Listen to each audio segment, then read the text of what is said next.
الصلاة والسلام على سيد الأنبياء والمرسلين وعلى آله الطيبين الطاهرين وأصحابه الراشدين المهديين. أما بعد فأعوذ بالله من الشيطان الرجيم. بسم الله الرحمن الرحيم. ولله العزة ولرسوله وللمؤمنين ولكن المنافقين لا يعلمون. صدق الله مولانا العظيم.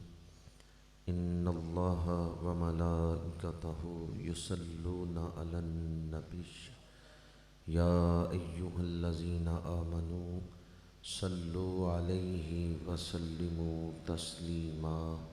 الصلاة والسلام عليك يا رسول الله وعلى آلك وأصحابك يا حبيب الله. الصلاة والسلام عليك يا خطيب الأنبياء والمرسلين وعلى آلك وأصحابك يا رحمة للعالمين. زینت مسند صدارت، پروردہ آغوش ولایت، قرۃ عیون الصلحاء، زینت السادات، پیر سید فاروق بدر محی الدین شاہ صاحب دامت برکاتہم العالیہ، انتہائی قابل احترام برادران اسلام، حاضرین و سامعین، تلاوت ہوئی، نعت خوانی ہوئی، بیان ہو رہا ہے. ہم سب مل کر محبتوں کا ایک گلدستہ تیار کر رہے ہیں جسے آج مدینہ شریف بھیجنا ہے. یہ محفل آپ لوگوں کی طرف سے محبتوں کا گلدستہ ہے جو حضور کی بارگاہ میں پیش کیا جا رہا ہے. کیا خیال ہے آپ لوگوں کا؟ وہ کریم آقا جو طائف کے بازار میں پتھر پھینکنے والوں کو ہدایت کی دعا دیتے ہیں، وہ گلدستے بھیجنے والوں کو آج کیا کچھ عطا کریں گے. اس محفل میں شامل ہو کر ہمیں اپنے گناہ بخشوانے کا ایک موقع مل گیا ہے. اس محفل میں شامل ہو کر ہمیں اپنی نیکیوں میں اضافہ کرنے کا ایک موقع مل گیا ہے. وہ پھول ہماری جھولی میں ڈالے جا رہے ہیں جو حشر کے میدان میں مہکیں گے اور کام آئیں گے. جن دوستوں نے آج اس محفل کا انتظام کیا ہے، دعا گو ہوں کہ خالق کائنات انہیں اجر عظیم عطا فرمائے. چونکہ رات کا ایسا پہر ہے تو زیادہ طویل کوئی گفتگو تو نہیں کروں گا. جو آیت میں نے تلاوت اس میں توحید، رسالت اور ولایت تینوں مضمون بیان کیے گئے ہیں. کیونکہ آج جو محفل کا عنوان ہے میلاد مصطفیٰ بھی ہے اور بڑی 11ویں شریف بھی ہے، تو آیہ مبارکہ میں نے وہ تلاوت کی ہے جس میں توحید، رسالت اور ولایت تینوں مضمون بیان کیے گئے. آیت مبارکہ کا ترجمہ کرنے سے پہلے مسند امام احمد کی ایک حدیث پاک آپ کو سنا رہا ہوں. میرے آقا کریم نے ارشاد فرمایا، جس شخص نے ساری زندگی میں ایک آیت بھی شوق سے سنی ہے اس کی قبر میں اندھیرا نہیں ہوگا. جب اس شخص کی قبر میں روشنی ہوگی تو وہ فرشتوں سے پوچھے گا یہ نور کیسا ہے، یہ روشنی کہاں سے آ رہی ہے؟ فرشتے کہیں گے فلاں محفل میں تو نے قرآن کی ایک آیت سنی تھی، اللہ نے تیری قبر کو روشن کر دیا ہے. یہ اللہ کے کلام کی شان ہے، یہ کلام خداوندی کی عظمت ہے. آپ جتنی توجہ اللہ اور اس کے رسول کے کلام کی طرف دیں گے، اللہ کی رحمت اتنی ہی زیادہ آپ کی طرف متوجہ ہو جائے گی. ہماری تخلیق کا مقصد اللہ کی پہچان اور اللہ کی معرفت اور اللہ کی عبادت ہے. تو آیت کے آغاز میں توحید کا ذکر ہے. وَلِلَّهِ الْعِزَّةُ، اللہ عزتوں کا خالق ہے، اللہ عزتوں کا مالک ہے، اللہ عزتوں والا ہے۔ وَلِلَّهِ الْعِزَّةُ، ساری عزتیں اللہ کے لیے، اس کے سوا کوئی عبادت کے لائق نہیں۔ وہ خالق ہے، باقی ہر شے اس کی مخلوق ہے۔ وہ بے نیاز ہے، باقی ہر شے اس کی محتاج ہے۔ وَلِلَّهِ الْعِزَّةُ، ساری عزتیں اللہ کے لیے۔ کیا اللہ کسی کو عزتیں عطا بھی کرتا ہے؟ تو آگے فوراً متصلاً اللہ نے اپنے محبوب کا ذکر کیا ہے، وَلِرَسُولِهِ، اللہ نے اپنے رسول کو عزتیں عطا فرمائی ہیں۔ اللہ نے اپنے رسول کو دنیا میں بھیجا ہے تو خالی ہاتھ نہیں بھیجا، بڑی شانیں دے کر بھیجا ہے۔ رحمت للعالمینی کی چادر اڑا کر، ختم نبوت کا تاج پہنا کر دنیا میں بھیجا ہے۔ والے رسول ہی، اللہ نے اپنے رسول کو بڑی عزتیں عطا فرمائی۔ سب سے اولا و اعلیٰ، ہمارا نبی کہتے ہوئے کوئی دل کو ٹھنڈ نہیں پڑتی کہ حضور ہمارے ہیں۔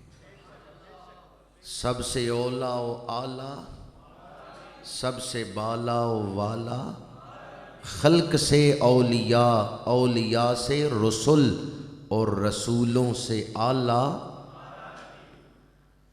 اعلیٰ حضرت نے شاعری برائے شاعری نہیں کی، بلکہ اعلیٰ حضرت کا ہر شعر یا قرآن کی کسی آیت کا ترجمہ ہے، یا کسی حدیث کا ترجمہ ہے، یا اقوال سلف صالحین کا ترجمہ ہے۔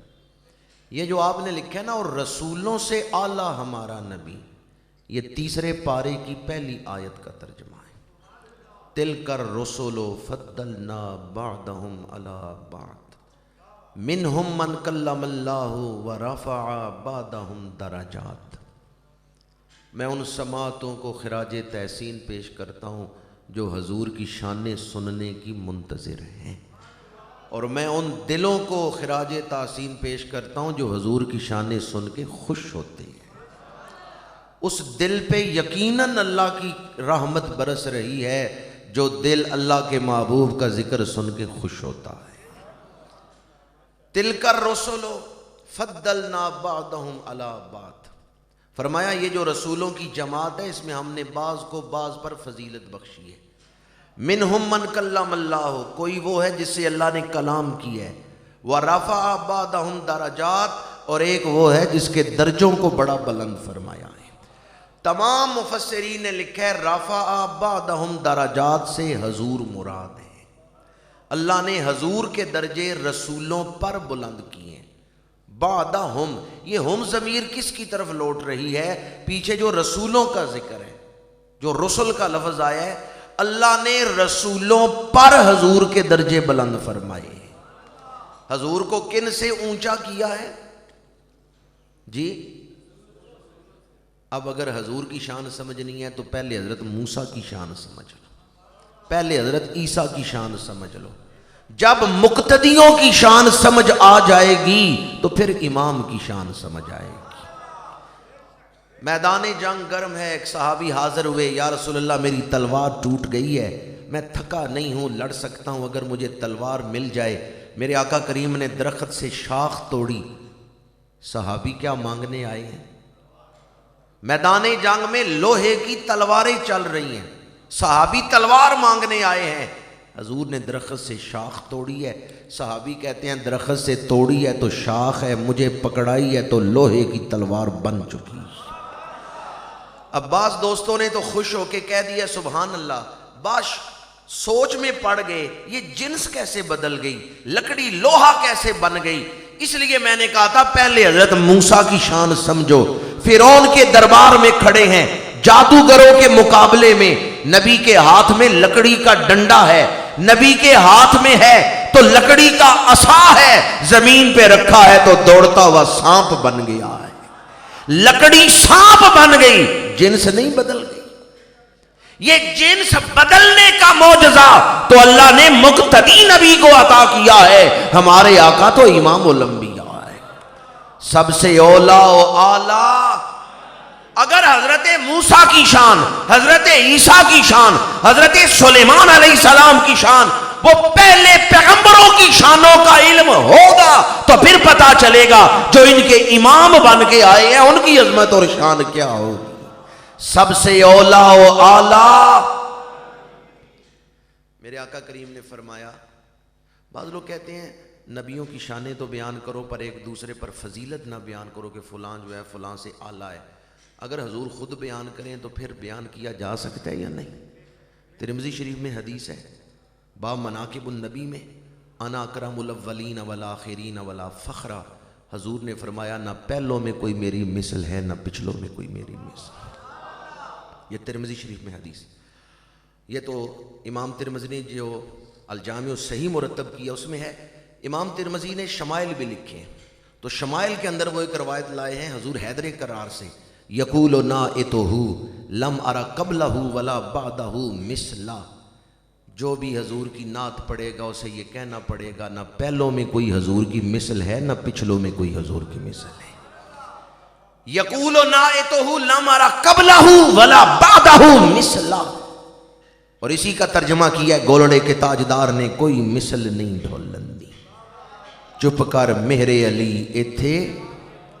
کوئی یہ نہ سمجھے کہ تاجدار گولڑا نے خود ساختہ محبت کا اظہار کیا، انہوں نے حدیث کا ترجمہ کیا ہے، حدیث کا ترجمہ انہوں نے کیا ہے۔ سیرت حلبیہ پڑھ کے دیکھے، حضور کے چچا زاد بھائی سفیان بن حارث بن عبد المطلب، انہوں نے فتح مکہ سے چند دن پہلے کلمہ پڑھا ہے تو حضور کی نعت لکھی، نبی کان یجل الشک عنا بما یوحى الیہ وما یقول فلم نر مثلہ فی الناس حیا ولیس لہ من الموتى عدیل۔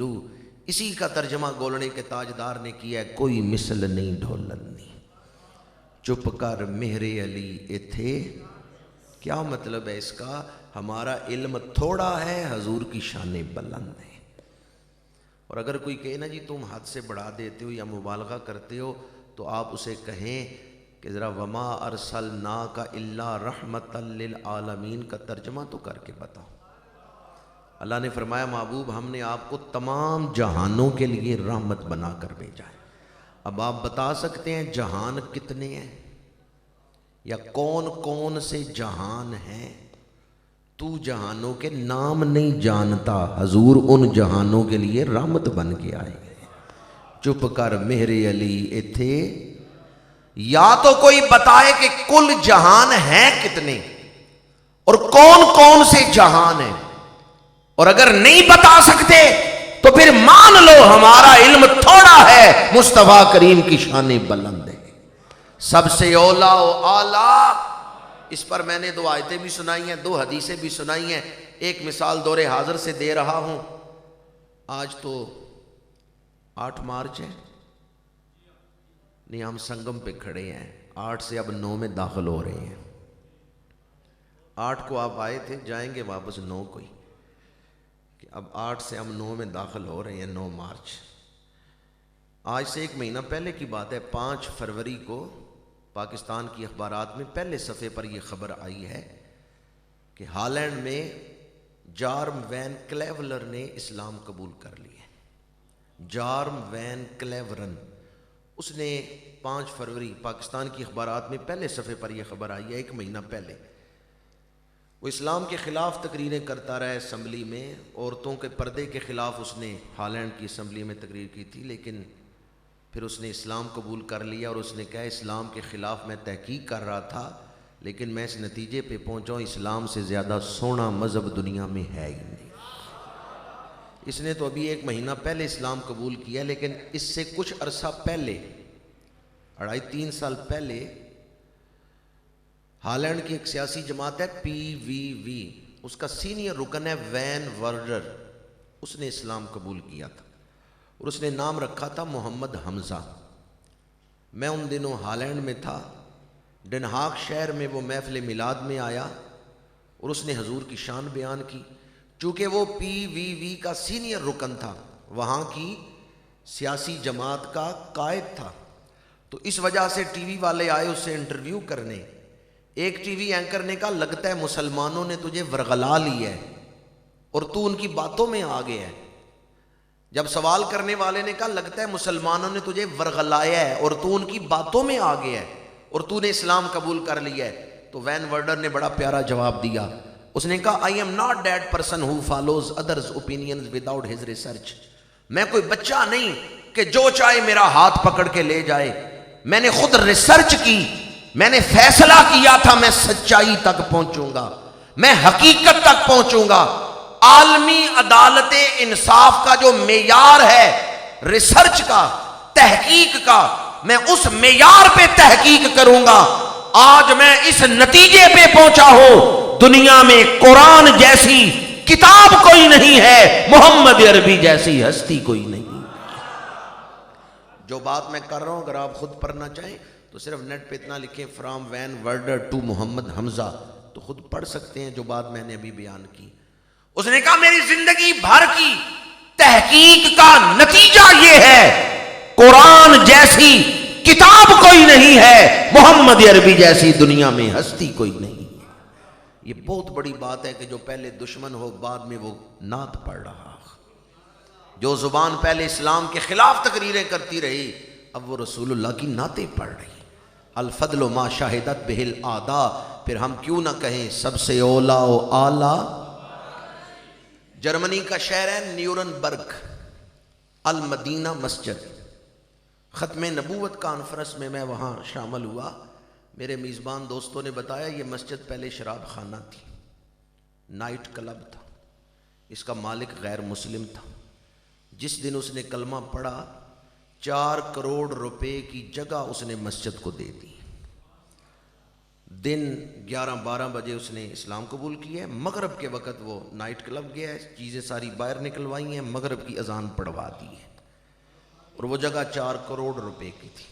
ایڈریس میں اعلان بتا رہا ہوں، اگر جرمنی میں آپ کا کوئی عزیز رہتا ہو تو اس سے ریسرچ کر لیں، تحقیق کروا لیں.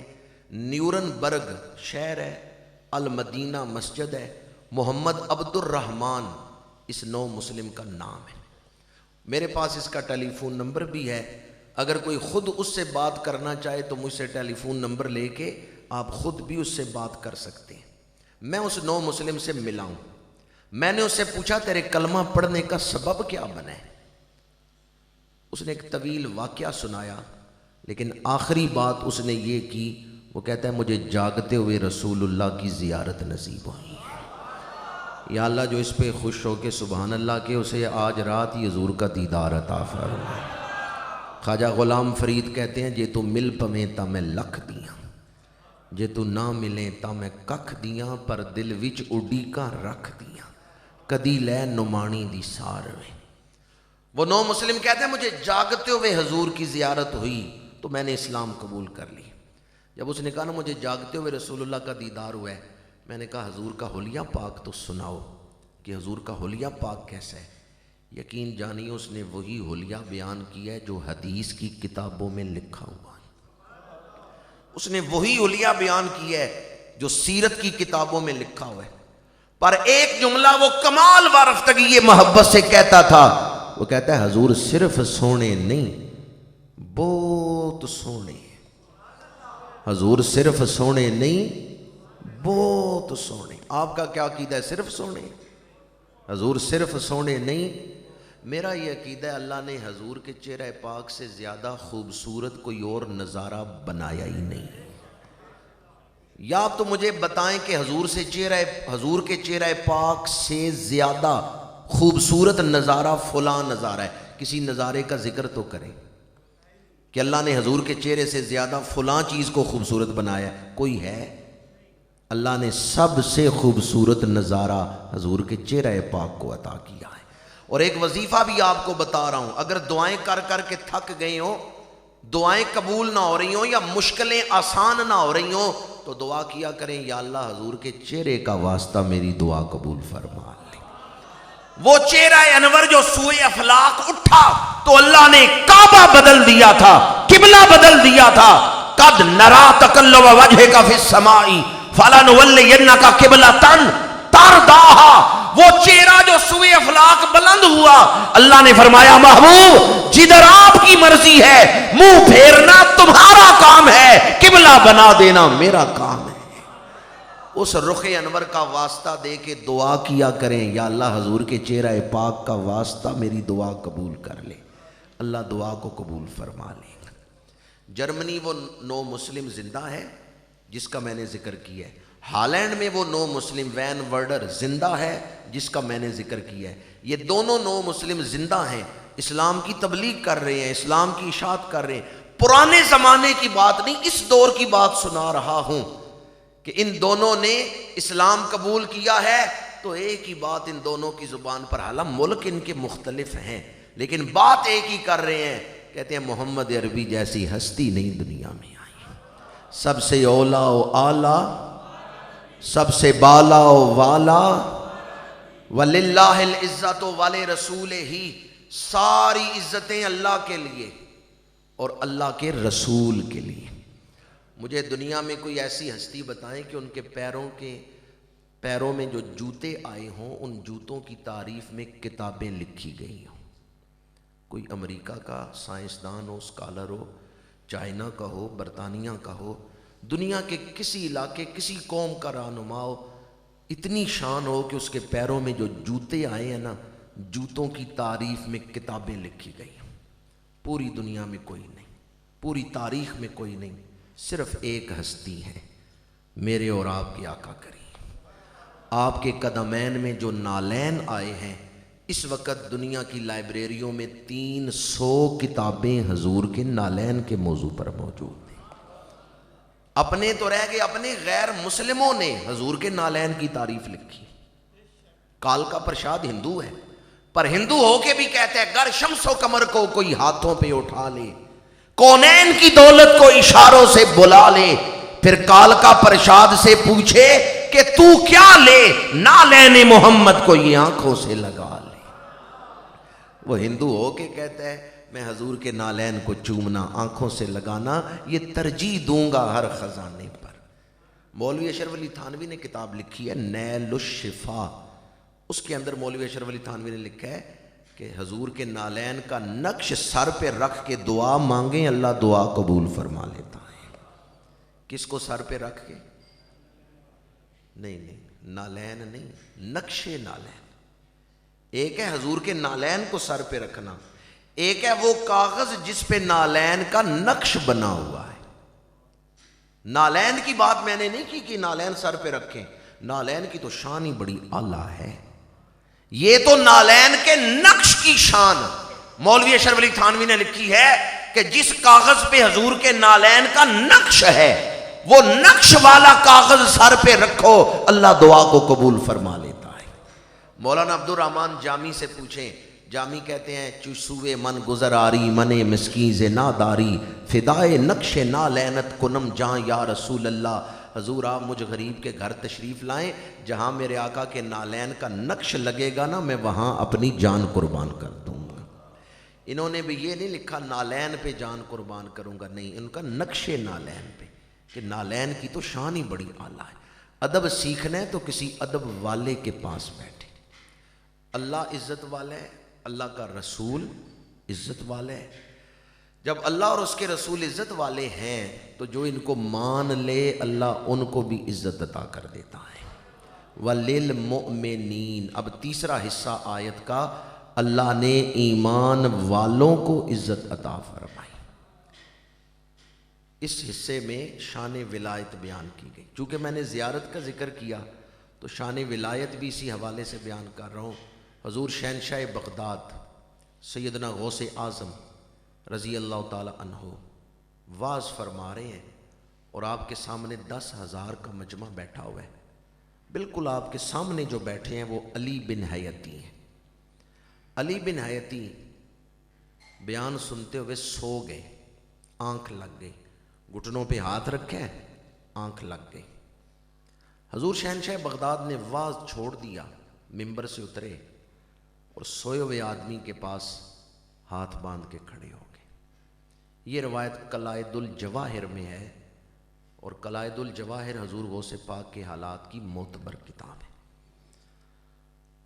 علی بن حیتی سوئے ہوئے ہیں، شہنشاہ بغداد ہاتھ باندھ کے کھڑے ہیں۔ تھوڑی دیر بعد جناب علی بن حیتی کو جھٹکا لگا، آنکھ کھلی، دیکھا حضور شہنشاہ بغداد نے واز چھوڑ دیا اور میرے پاس کھڑے ہیں، فوراً اٹھے، ہاتھ جوڑے، حضور آپ نے واز کیوں چھوڑ دی ہے، میرے پاس آ کے کیوں کھڑے ہو گئے ہیں؟ آپ نے فرمایا علی بن حیتی سچ بتا، اس وقت تجھے رسول اللہ کا دیدار نہیں ہو رہا تھا، اس وقت تو خواب میں حضور کی زیارت نہیں کر رہا تھا؟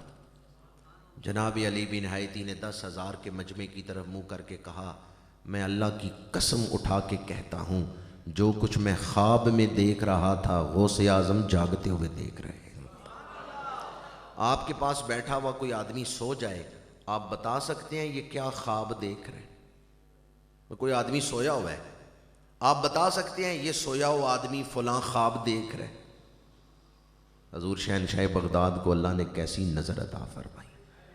بخاری شریف میں حدیث قدسی ہے، میرا بندہ نوافل کے ذریعے میرے قریب ہوتا ہے، میں اس سے محبت کرتا ہوں، اور محبت میں پھر وہ مقام اس کو ملتا ہے، کنت سمعہ الذی یسمع بہ و بصرہ الذی یبصر بہ، آنکھیں میرے بندے کی ہوتی ہیں، دیکھنا میرا ہوتا ہے۔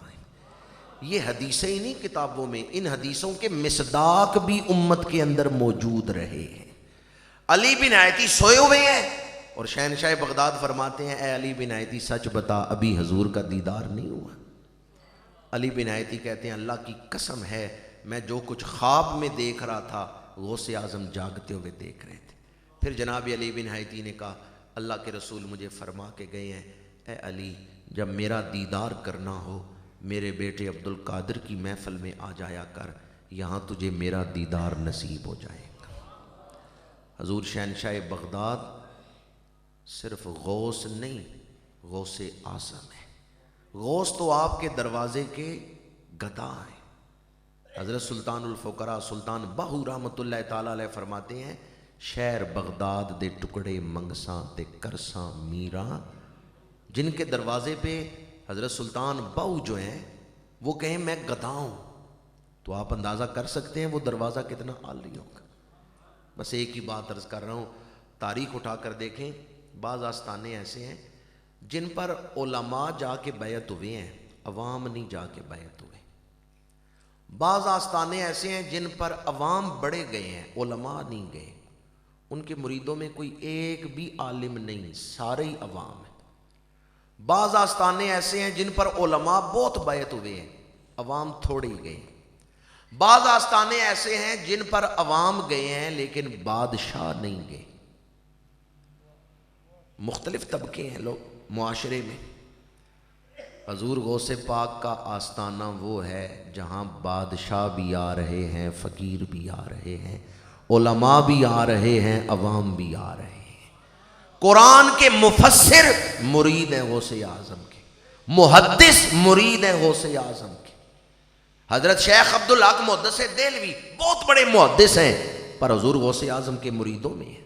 سلسلہ قادریہ میں حضرت موسیٰ گیلانی شہنشاہ بغداد کی اولاد میں ان کے یہ مرید ہیں۔ اعلیٰ حضرت شاہ احمد رضا خان بریلوی بہت بڑے فقیہ ہیں، پر فرماتے ہیں تجھ سے در در سے سگ اور سگ سے ہے مجھ کو نسبت۔ اے غوث اعظم آپ کے دروازے کا جو کتا ہے نا، میں احمد رضا اس کتے کا بھی نوکر۔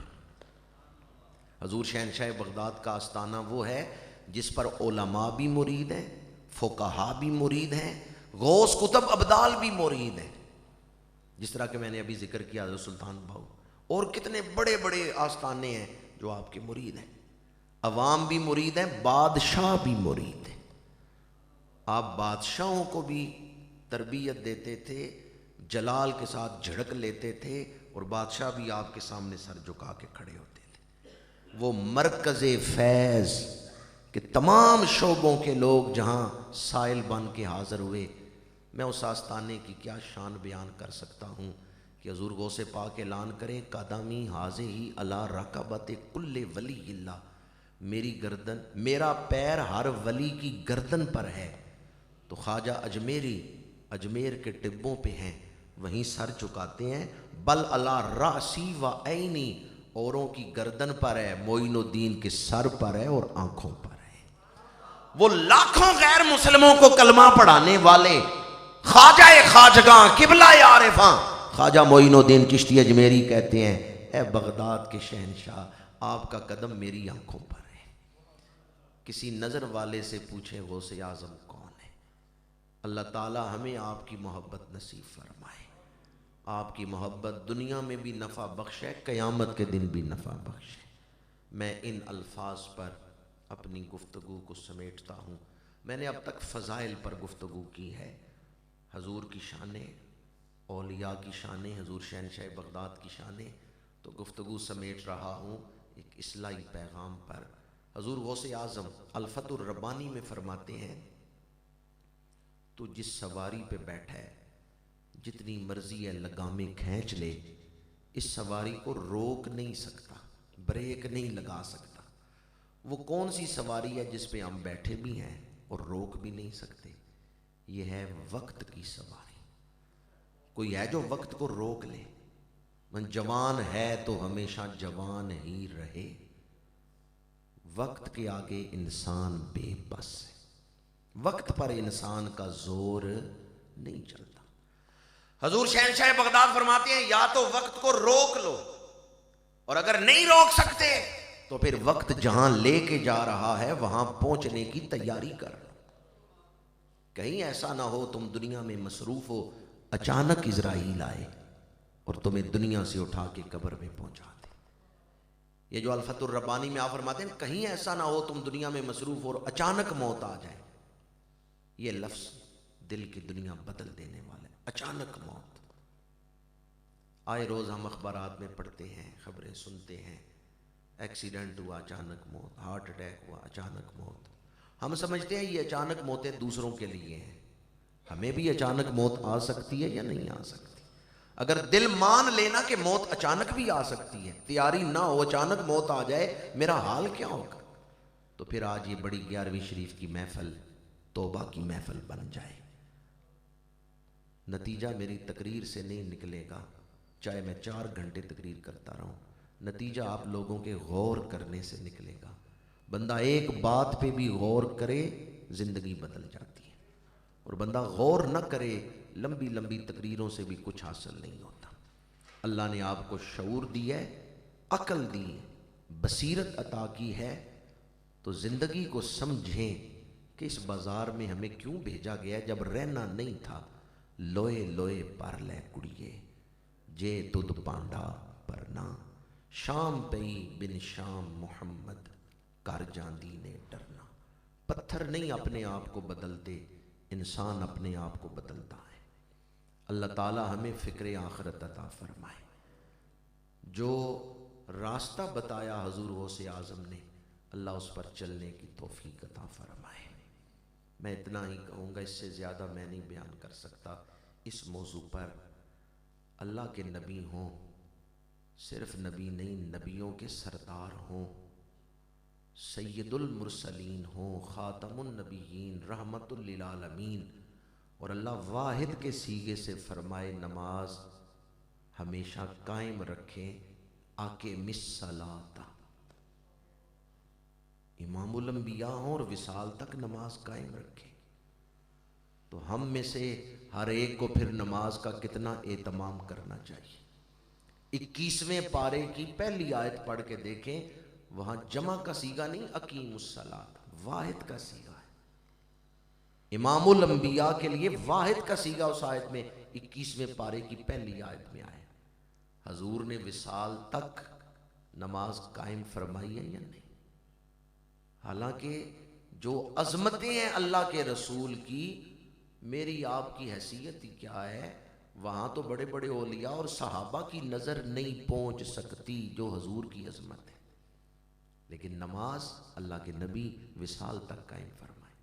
اور حضور غوث پاک، شیطان آیا تھا آپ پر جال پھینکنے کے لیے، لیکن آپ نے پڑھا لا حول ولا قوت الا باللہ العلی العظیم، تو شیطان مایوس ہو کے لوٹ گیا۔ پتہ ہے نا، اس نے کہا تھا میں تمہارا رب ہوں اور نمازیں معاف کرتا ہوں، میں تمہیں نمازیں معاف کرتا ہوں۔ تو حضور شہنشاہ بغداد نے کیا فرمایا تھا؟ لا حول ولا قوت الا باللہ العلی العظیم۔ تو شیطان نے کہا عبد القادر تیرے علم نے تجھے بچا لی ہے۔ آپ نے فرمایا دیوس بھاگ جا، میرے علم نے نہیں، اللہ کے فضل نے مجھے بچایا۔ اللہ اپنا فضل فرمائے۔ اللہ بہت کچھ دے، لیکن نماز کی توفیق نہ ہو تو سمجھیں اللہ راضی نہیں ہے، اور نماز کی توفیق ہو تو شکرانہ کریں کہ اللہ آپ پر راضی ہے، کیونکہ نماز وہ دولت ہے جو قبر میں کام آئے گی، حشر میں کام آئے گی۔ اللہ تعالی ہم سب کو خضوع و خشوع والی نمازیں عطا فرمائے۔ میں ان الفاظ پر ہی گفتگو کو سمیٹتا ہوں۔ میری ساری گفتگو کا پیغام اور نچوڑ یہی ہے کہ محمد سے وفا تو نے تو ہم تیرے ہیں، یہ جہاں چیز ہے کیا، لوح و قلم تیرے ہیں، وما علینا الا البلاغ۔